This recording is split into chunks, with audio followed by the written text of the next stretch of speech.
Robert Dakota, Worldviews Media. I'm here with William Henry again. We're here to talk about your workshop coming up August 1st and 2nd, William. Could you give us some feedback on the living waters and the robe of light and what that's all about? Yeah, thank you, Robert. I'm really excited about this event. Sedona, 1st of August in the Lion's Gate. The energies are phenomenal. And this is part of my Starwalker series of talks, and I call it the Living Waters and the Robe of Light. The living waters refer to the age of Aquarius that we're entering into, this higher frequency realm, as well as these very special waters and molecules that flow through our consciousness, through our neurosecretory system. I covered some of this in the Halo series that we did together in Sedona, the Christos presentation, and it's going to build from that presentation and open people up to what is really going on in our world today in terms of how we're merging the ancient world and now at the crossroads stepping into the modern world, and how powerful a time it is right now for us to go within and to activate these latent capabilities within our own consciousness. Well, the one thing that I found important from your workshops and seminars is the navigational spiritual path for what comes next after this life. And is this coming up related to that as well, or is it focused Always. different? Yeah, I mean, we're not only are we at a crossroads in our earthly journey, but we're all preparing for our next life. And I I often like to say people have holiday plans, they have family plans, they have career plans, retirement plans. What is your ascension plan? That is the fundamental question that the Starwalker legacy presentations start to talk about. And as we think about that, ultimately what that does is it connects us to the wider universe. It broadens our perspective, and it brings us really important tools for navigating our Earth life, and especially focusing it on the robe of light. That's all about inner healing. That's about connection with the divine. It's about connection with our true self. And as we begin to make those connections and weave that robe of light, or if we've already started on the path of weaving it, we can now begin to care and tend for it, wash our robe of light, is the way the Essenes referred to it. It suddenly brings this dramatic focus on the inner power we all have. I just saw an article, by the way. There were some scientists that had studied up in Canada. They studied biophotons, and this is a kind of a new agey kind of subject in many people's opinion, but they demonstrated it's actually real, that as we attain greater states of health, we literally do glow. And they were able to put a meter on our biophotons and show this idea of the inner light, the light body, and these concepts is absolutely real. And that's a real, to me, an affirmation of the transformation that we're undergoing now. We're stepping into a realm where ideas like the light body and chakras and these types of concepts were assumed to be real, but now we're actually going to be validating them. Uh-huh. I heard you once say that you're a little too Christian for New Age people and a little New Age for Christian people. How do you find that balance, and where do you think that could lead to if there was a renaissance in Christian mysticism? Yeah, I mean, that is the hope and promise of our times, really. I mean, ever since we've recovered the Gnostic Gospels and the Dead Sea Scrolls in the 1940s, we've had access to the original Christianity. And it's so mystical. It's all about ascension. It's all about connecting with star beings. It's all about Jesus as a star walker, as an avatar from another realm, coming here to show us how to join the ascended ones in these higher dimensional realms. And so, I'm so excited to be part of this quote unquote movement that hits this straight on. And the highest compliment that I always get from people is that you gave me back my early Christian upbringing. Maybe, as a young person that we were going to church and didn't like it, or we were somehow turned off by Christianity. And we can't deny all of that. we can now integrate it in a really profound way. It's very exciting for people to do that because they reclaim parts of themselves that have been kind of lost for a time.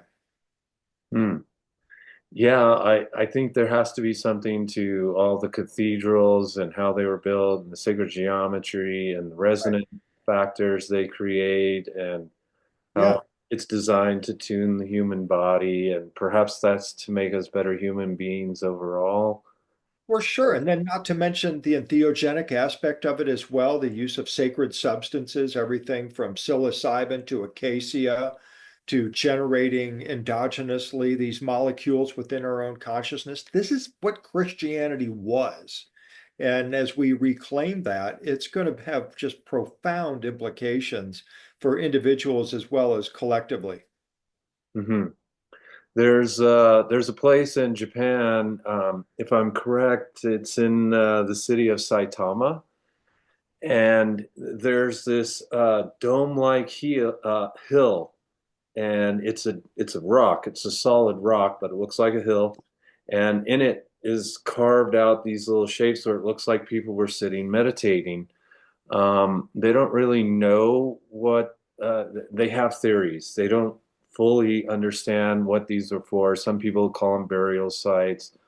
Other people were saying that they were places that lots of people would gather to meditate together, and this rock rings like a bell. Wow. But also, they made in the museum the statement that these people claim that if they were meditating long enough in there, they would begin to glow, Wow. and that there's uh, glowing photos, what you refer to it, the plants that are glowing that are fluorescent. Phosphorescent, right? Phosphorescent plants are growing in there, and Wow. they glow even during the day. You can see them glowing, and I was reminded of that when you were, bringing up the purpose of the robe of light and to constantly be working with your consciousness to elevate your experience in this hologram video, however you want to refer to it, this plane Right. of existence that we're on. Yeah, I mean, the robe of light has been central to my work for a long time and it's been evolving. And I'm really looking forward to the StarWalker Legacy event to bring out the new material that I have about it, pun intended. I mean, there's been so much work that has been done lately on the light body and these ideas. And it's the next step for everyone in our spiritual walk and our spiritual journey. So, can't wait to present that new material. Thank you for that, William. We look forward to seeing you August 1st and 2nd. We're also going to have a live stream, Mhm. and we're going to have a day trip on Sunday with you, and we'll be announcing that soon, and we'll have that information out for everybody as well. Beautiful. So we've got some nice caterers coming, so we'll have a meal ticket available soon, and we've got a DJ for Saturday evening after we have a group dinner with you. We'll have a social hour and gathering with everybody. And the Elks Lodge there has one of the coolest patios in Sedona with a great big view of Thunder Mountain. It's right under the airport Mesa vortex. So it's got one of the most stunning views in Sedona. So we're going to have a cool place to hang out and socialize together. Can't wait. Cool. And so we just had this event with Graham, the Fight for the Past. That was really energizing and a lot of fun people. A lot of good comments came back. Could you give a little testimony in your experience? Oh man. I mean, first of all, it was Graham Hancock, just to be in his presence, the history that he represents, the knowledge that he's brought forward, and the movement really that he launched along with Robert Bivall, John Anthony West, Robert Schoch back in the 90s is just mushrooming now. And it's undeniable. Hmm. Uh, this that there is a suppression of our past underway. I mean, you can't deny it. So it was appropriately titled The Fight for Our Past because it's not just a fight for our past, it's a fight for our identity. I mean, there are so many absolutely fundamental things that have been lost in our story. And when you read about stories like at Göbekli Tepe, where they planted olive trees over the site there, and you're not allowed to excavate near an olive tree or remove an olive tree, and they've sealed that for I've heard up to 150 years. I mean, this is like almost criminal, or perhaps even beyond criminal, because there are answers that are in these places that we need right now to recover in order to advance ourselves as a species. And so, hats off to Graham for the work that he's doing in that regard, and also yourself, Robert. I mean, you threw an amazing weekend together for everyone. It flowed beautifully and so well organized and well attended too. I mean, there must have been 1,000 people there over that weekend. And it just felt like a really great, big family reunion. So, congratulations to both of you for pulling something really, truly special together. Right on. Thank you, William. That's really cool coming from you. I appreciate that so much. We've worked hard to get here, and we all know what kind of fight's been going on because we've all been involved 30 years or more in the academics or one Right. way or another, looking into researching on our own or as amateurs. Also, as professionals, as yourself, it's been a lifelong, journey. So we know what's going on. We're aware of it. Absolutely. Yeah. And yeah, kudos again to Graham because it takes a lot of courage to sit in that hot seat when everyone's slinging mud at you. Yeah. He's a fighter though, man. It's cool to listen to him and to see the videos like he played with his debate with Zahi Hawass, among other things. I mean, he's got such a sense of humor about it too. Great humility. But I know it was probably not easy at the time, but now he can kind of make light of it. Yeah. Yeah. Well, you were there on Friday night with Enchantment of the Landscape that we put together in the last hour. Could you just give a little bit of a recap of what you were sharing Friday night for everybody? Because it was so cool. I mean, we're there on Easter weekend, Good Friday, the weekend of Resurrection, Right? and you're sharing the depth of this information going all the way back to Egypt and how this comes down through Christian mysticism. And to me, this shows broadly more that the deeper we go into antiquity, I think the more we may have been connected in cultures across the planet. Oh, without a doubt. Yeah, my talk was about the resurrection mysteries of ancient Egypt, focused on the Starwalker angle of it, and the legacy of Osiris, especially, and how that transitioned into Christianity. And my perspective is some people will say, well, the Jesus story is a copy or a repurposing of the old Osiris story. And in my view, the evidence actually shows it's a lineage, that there's been this continuous effort of the incarnation of various avatars from different places, and Orion, the Pleiades, Sirius, elsewhere, to accelerate human evolution. And they're not separate from one another, they're a continuation.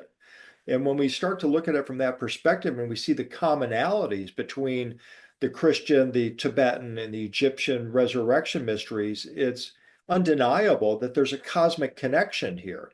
And I feel like that is what we're being prepared for now. We're in an age of disclosure. We're in an age of revelation. We're in an age of ascension, and it all works together. And if you're on the ascension path and not looking at the ancient history of it, like Graham has, and the foundations of it, you're missing a big piece of the puzzle. There's aspects there that have got to be pulled in. Or if you're an ancient history person and you're not focused on your spiritual awareness or your development, your ascension, you got to bring that into focus as well. It's all about that balance and the unity of all of these disciplines. They're starting to merge. And this is what's so exciting. And it's all aimed at the human body and recognizing the inherent power within us to transform ourselves and to transform our world. Nice. Yeah. Well, I'm happy to be a part of it, William, and to help you bring this information and also these experiences. I've seen the firsthand result with people who attend, and Friday night was super cool because we had sacred sites from around the world and the Sedona Sound Healing Tribe to kick it off, and then top it off with your talk how sacred medicine also plays a role in all of this. Yeah. Whatever it is we're looking at in the quest for ancient civilizations, that these different components keep showing up in Yeah. all of them. Yeah, it's a quest for higher consciousness. And as you mentioned, yeah, a big part of my presentation was about the use of medicinal plants, sacred plant medicine in the ascension process. And again, this is part of what is now transforming our world. People all over the planet are embracing these plants and these medicines as a way of healing themselves and activating their consciousness to connect with higher beings. I call them the Starwalkers, and it's not just talking about beings coming here. It's talking about humans, us, deciding we're going to go out there and connect with them. And that is part of the whole process of revelation, where they speak of gathering the elect from all across the universe on Earth. I mean, that seems to be unfolding on our planet right now. Hmm. Yeah, that's has to be somehow playing a role in our lives as well, our modern lives is what I'm speaking about. Because if the ancients were looking to the stars and mapping all that for us, leaving it in stone, it's like they left codes behind for us to, hey, this is the way, here's the hints, here's the clue. You still Right. have to do the work, but hey, this is the direction you might want to look into. Exactly. And especially in our age of AI and transhumanism, we need that counterbalance within in order to navigate this singularity that we've now entered into. I mean, that's another important backdrop to this, that just in the first of the year, you had Elon Musk and Sam Altman, two of the biggest brains in the AI business, have both said the singularity, that time when the AI that we've developed becomes smarter than all of humanity combined and achieves a sense of sentience, that happens this year. And so we need these tools now in order to navigate what is coming in our world. Well, I know you have another acronym for AI. Mine's actual intelligence. Why don't we develop our actual intelligence at the same time? Because we know artificial intelligence is developed by our actual intelligence. Isn't that how Exactly. it is? Exactly. And I've long said the antidote to artificial intelligence is to activate our latent ascension intelligence, to become more like the angels, to think like the angels, to develop these inner powers, the she powers or city powers, as the ancient Hindus referred to them. Hmm. One more question I wanted to get in while I have you here. Tell us about your Egypt trip. What happened? How was it? What'd you Oh, learn? Egypt was absolutely magnificent. I mean, I've never seen it so busy either. It's like Egypt is ground zero right now for the meeting of people all over the world. And the energy there is absolutely palpable, even greater than when I was there back in February. I mean, I was just there 6 weeks ago, and it noticed even a greater difference this time. And one nice thing is that the Grand Egyptian Museum is now opening. They've had a soft opening, and now in July 3rd, they're going to have a full-blown opening of the museum. And that means a revelation of the ancient Egyptian treasures that have not been seen for, in my opinion, at least the past 20 years. So now's the time to visit Egypt. It's never been better in terms of the restoration that's gone on in the temples and the cleaning. It's truly spectacular. Hmm.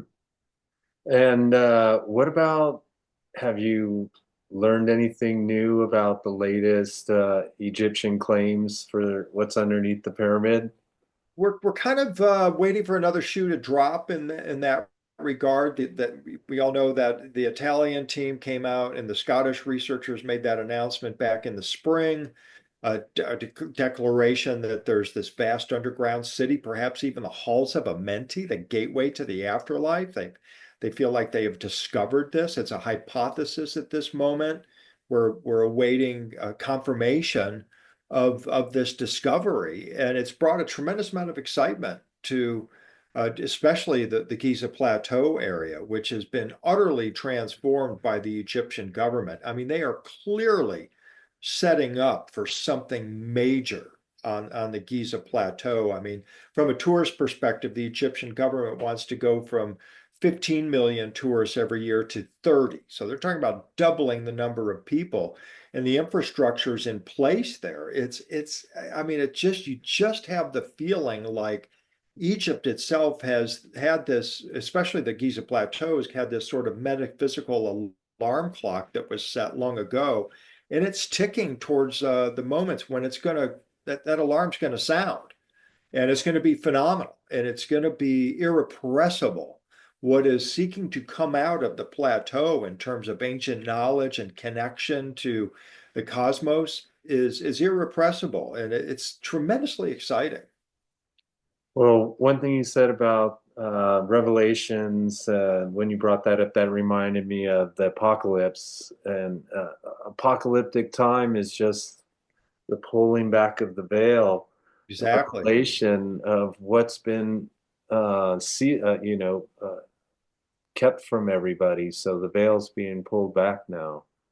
Absolutely, it is. And I'm personally so excited about it. And I'm really excited about my Starwalker Egypt tours and the whole Starwalker premise. I mean, so many tours focus on what I call the stones and bones. You know, you're there to look how big that rock is, how did they move that, who built this, and so forth. And my question is always about why? Why did they create all of this? And it was because they were creating meeting grounds, conduits for beings, star walkers coming from other realms, teaching humans themselves to become star walkers. And that's the real key insight into understanding all of ancient Egypt. It's not just about the incredible promise that they might have had some anti-gravity technology or engineering skills beyond what we're capable of today. It's more about their spiritual aspect, this Star Walker legacy, as I refer to it, where they left this knowledge and these secrets for us to rediscover, and now is the time to rediscover them. Nice. Excellent. Well, we are going to get you on a trip where we're going to do a Star Walker event, right? This year, Absolutely. Yeah, Star Walker Journeys is really important for me to like start maybe launching into five this. days. We can get 5 or 6 days in. For sure, 4 or 5. Yeah, would love Okay. that. Absolutely. Okay. Absolutely. I'm going to hold you to that, and Okay. we're going to get a date soon. Okay. Okay. All right, William. Thank you so much for your time, and we'll talk to you again soon. We really appreciate everything you bring to the table, Oh, thank and you. You too, Robert. we're looking forward to connecting with you again and having a good time in August. In August. You got it. Many, many, many thanks. Yeah. Thank you. All right. Bye.